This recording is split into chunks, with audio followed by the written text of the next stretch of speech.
Uno cuando proyecta o cuando hace algo, muchas veces tira unos primeros trazos en el papel, pero uno tiende rápidamente a irse a la máquina, y ahí es donde uno pierde porque también uno proyecta en planta, ¿no? Ese tema de la espacialidad que hablábamos recién, de cómo imaginarlo, y capaz que uno lo está imaginando, pero es difícil representarlo y que otro lo entienda, porque yo capaz que me lo puedo imaginar y lo veo y lo visualizo, pero mostrárselo a otro y decirle, mira, esto va a ser así, así, así, y convencerlo de eso es más difícil todavía. Entonces hay una combinación de muchas técnicas que uno tiene que dominar: la matemática, la física, la parte de la espacialidad, más vinculado a la arquitectura, y también en cómo dirigirse a la persona que uno tiene que decirle, mirá, yo voy a hacer esto y me parece que, fíjate, no sé, cosas que suceden en el ida y vuelta con un cliente o con lo que sea. Por ejemplo, Dieste decía que uno de sus mayores amigos y asesores, eso se lo voy a preguntar mañana al hijo, ¿no? Es uno de sus capataces, Vittorio, lo menciona varias veces, ¿no? Y menciona. Yo te hacía la pregunta porque, digo, con la tecnología, con la computadora, eso lo hablamos también ayer con Graciela Silvestri, genera esa facilidad, pero esa facilidad a la vez impone un límite. Claro. Y muchas veces lo que hace la computadora es superar lo que realmente va a ser. Entonces uno le muestra, muchas veces uno ve unos 3D espectaculares donde todos son felices, donde todo es perfecto, los autos bien estacionados, el pastito bien cortado, y cuando termina la obra en realidad están terminando de sacar el último montón de pedregullo, o realmente no quedó como decía ese 3D, y ahí un poco como que baja la expectativa que uno tenía, se viene al piso rápidamente, y eso no puede suceder. Hay que encontrar un equilibrio entre ese hiperrealismo y lo que realmente va a suceder después.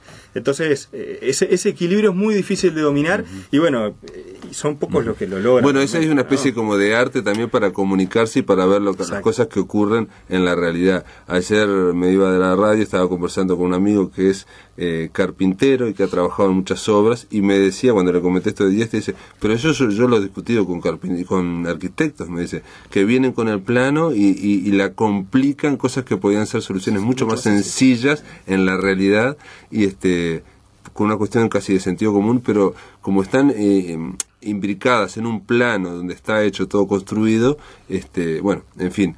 Eso ocurre con muchas profesiones, ¿no? Que uno puede quedar preso de la representación del hecho y olvidarse casi del hecho. A mí en una mínima escala, comparado a eso, me pasa, y tengo a veces conversaciones con mi cuñado, que es ingeniero civil, y justamente él simplifica todo lo que uno a veces complica desde el punto de vista estructural, o por inseguridad o por mil motivos, y a veces son dos detalles que uno te abren los ojos y la mente, y decís, sí, ya está.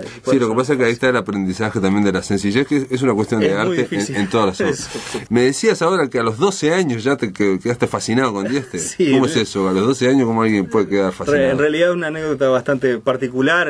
Yo jugaba al básquetbol en ese momento y tocó ir a la cancha de Atenas. La cancha de Atenas, jugando en tercera división, digamos que de esas pocas que te ofrece gimnasio cerrado, piso de parquet, tableros que no se mueven, cosas por el estilo.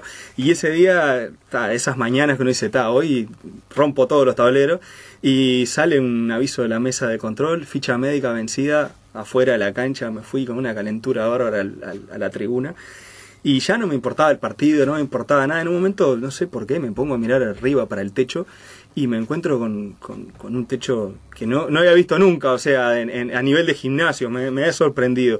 Y me quedé ahí enganchado un rato. Un techo de ladrillo. Y me preguntaba, pero yo, claro, 12 años de arquitecto, nunca se me había ocurrido que iba a ser. Y decir, para mí el ladrillo, uno arriba de otro en un muro, y se terminó. Eso era el pensamiento. ¿Cómo no se cae eso? Y así, todo curvo. Realmente me quedó ahí enganchado. Años más tarde, ya con más decisión, uno queriendo ser arquitecto, o por lo menos rumbear para entrar a la facultad, empezar a descubrir otras obras y ya saber de quién se trataba, y por supuesto enganchar y conectar a ese momento de aquel partido con Atenas, que yo me preguntaba, bueno, ¿cómo pegó en ese momento para recordarlo? Porque no, pero es lo que produce un poco Dieste también, sin ser para nada llamativo, porque digo, hay otros arquitectos grandes, ¿no? Diseñadores del siglo XX que atraen la mirada y que ¿no? Y que llaman. Y uno dice, bueno, acá hay alguien que está. Él, lo que atrae más bien es el material y la textura, la calidez y cómo hay una idea, digamos, muy sobria detrás de todo esto, ¿no? Exacto, exacto. Hay un juego muy cercano con el usuario, desde todo punto de vista. Por allí he leído que él hablaba de las personas que iban a trabajar luego ahí. Por ejemplo, cuando se habla de grandes galpones o naves industriales de 30, 40, 50 metros de luz sin ningún apoyo, y él pensaba, aparte de eso, pensaba en la gente que iba a trabajar después, y cómo se iba a sentir y qué ambiente le estaba ofreciendo a la hora luego de hacer su trabajo. No es a veces lo que hablábamos hace un ratito, de una cercha metálica y una chapa arriba se solucionaba el asunto. Capaz que en costo era lo mismo, pero él le aporta aparte algo estéticamente mucho más agradable, más lindo y más familiar, más cercano a uno, como es el ladrillo visto en este caso, ¿no? Que es algo que llega a decir, por ejemplo, aquí es mencionado en este libro escrito sobre arquitectura, que creo que fue en la iglesia de Durazno, donde había una pequeña ventana, y la ventana estaba proyectada que el marco fuera de, no sé si de hormigón o algo así. No recuerdo exactamente. Y él plantea, dice, no, vamos a hacer el marco con ladrillo, porque con el hormigón la luz es más fría. Exacto, sí. O sea, alguien que está pensando que la luz que pasa por esa ventana es más fría si tiene un marco de hormigón que si tiene un marco de ladrillo, eso obviamente está hablando de alguien... Con otra sensibilidad. Estamos hablando de una sensibilidad superior en ese sentido, aparte de cómo resolverlo, porque quien tenga la posibilidad de verlo, incluso ingresar a internet y buscar la iglesia de San Pedro de Durazno, y lo primero que va a aparecer justamente es esa imagen. Y uno no se puede imaginar lo que había antes, o sea, salvo que lo cuente él. Claro. Es muy difícil, porque cómo pasa la luz, cómo funciona el ladrillo, la sombra, cómo está dispuesto técnicamente, parece que está en el aire, que uno dice, bueno, ¿por dónde se agarra esto, no? Claro. Muchas de las obras de él, uno lo que ve es que desafía la gravedad, ¿no? Sí, bueno, él lo dice, bueno, el libro Irrupciones, el editor tuvo la sabiduría de incluir al final precisamente esto que estás diciendo vos, en la contratapa, una declaración de Dieste donde dice que al hombre de campo, digamos, al obrero, no le parece la importancia por el tema del tamaño o por el costo, ¿no? Sino que lo que toca sus corazones, dice ahí, lo tengo aquí, es precisamente... es ver la levedad, la facilidad misteriosa, una simplicidad suma, algo de danza sin esfuerzo y sin cansancio, ver algo que no se resuelva a base de fuerza ciega o de dinero, dice, ¿no? Es algo que tiene que ver con otra cosa. En la entrada de Salto uno puede ver dos bóvedas de Dieste sostenidas por un pilar, y es el acceso a una ciudad, o sea, está puesto allí como un homenaje. Cualquiera que pase por la ruta de ingrese a la ciudad de Salto va a poder verlo, y eso creo que habla bastante un arquitecto, un ingeniero en este caso, que sea homenajeado de esa manera por una ciudad, no es para cualquiera, en especial... Ahora un detalle, digo, porque vos obviamente conocés, digo, no solo de arquitectura, sino también de la historia de la arquitectura, y yo pienso, en el siglo XX hubo grandes arquitectos, grandes diseñadores, ¿no? En general, la tarea de estos gigantes era, por un lado, tener una visión, pero por otro lado, lograr la financiación, ¿no? Lograr manejar esos miles de millones, cientos de millones, entonces, ¿no? Lo que sea, exacto. Y desafiar y tratar de hacer, ir más allá. En este caso, y esto lo menciona esta especialista, estamos hablando de un visionario como el Dieste, pero que era un romántico, llega a decir ella, pero que resolvía todo financieramente, o sea, en una escala uruguaya, muy sobrio. Exacto.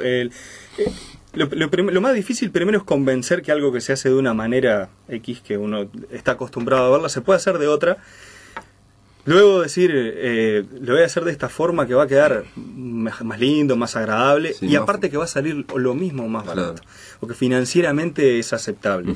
Y eso es una concepción integral del proyecto que es muy difícil de lograr. Muchas veces cuando se empieza un proyecto se arranca o se dispone de tanto dinero y bueno, es lo que tenemos. Y esta concepción así tan integral es muy difícil de encontrar y tenerla tan aceitada y tan clara, ¿no? Porque es difícil convencer, por ejemplo, en la iglesia de Atlántida, hay recursos limitados, tenemos que hacer una iglesia, no estamos hablando de un galpón, ¿no? Y allí Dieste se sale con una obra espectacular que tiene más de 50 años, y que uno y obviamente ahí hubo un tema de economía, hubo un tema de que había pocos recursos, hubo un tema de que se disponía de esto y quedó algo fantástico, que es reconocido por todo el mundo, es como su obra emblemática en todo el mundo, y ahí no hubieron millones de dólares, no hubo financiación de aquí y de allá. Entonces lograr ese resultado con los recursos que se tenía. Sí, ahí él menciona de repente $20,000 en un momento, y en otro momento alguien dice que él puso plata de su bolsillo para terminar alguna cosa, digo que no era tampoco muchísima plata, claro, ¿no? Claro. Pero ahora, un detalle ante alguien tan original, digo para los arquitectos, digo por la Facultad de Arquitectura Uruguaya, te voy a hacer una gran pregunta, quedan 2 minutos, así que tengo que contestar una gran pregunta. Cuando alguien es tan original, ¿no es un peligro que quede como algo, como si fuera una especie de exposición? Mire, este es Dieste, que como era un genio, estaba totalmente loco, pero nosotros trabajamos aquí, hacemos edificios, trabajamos con acero y punto. Esta es la realidad. Ese es Dieste. No, yo, por lo menos desde mi punto de vista, lo que hay que aprovechar lo que él deja, ¿no? Sí, capaz que a otra escala, uno no puede pretender ser otra persona, pero sí tratar de alguna manera ser lo más cuidadoso con los materiales, tratar de aportar un lugar interesante para que las personas que vayan a vivir, usar ese espacio lo logren. Capaz que no esa dimensión, pero uno tiene que tomar el ejemplo y acercarse lo más posible a algunas de esas ideas, ¿no?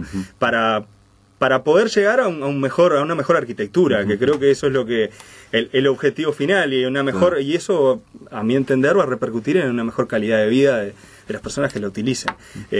Y creo que con el ejemplo inicial de la torre del Canal 4, en comparación a la que te contaba de Maldonado, creo que es capaz que un ratito de pensar un poquito más, tomarse el trabajo de hacer algún cálculo extra y poder darle a la ciudad o al lugar donde estemos algo más confortable y con un mejor resultado estético.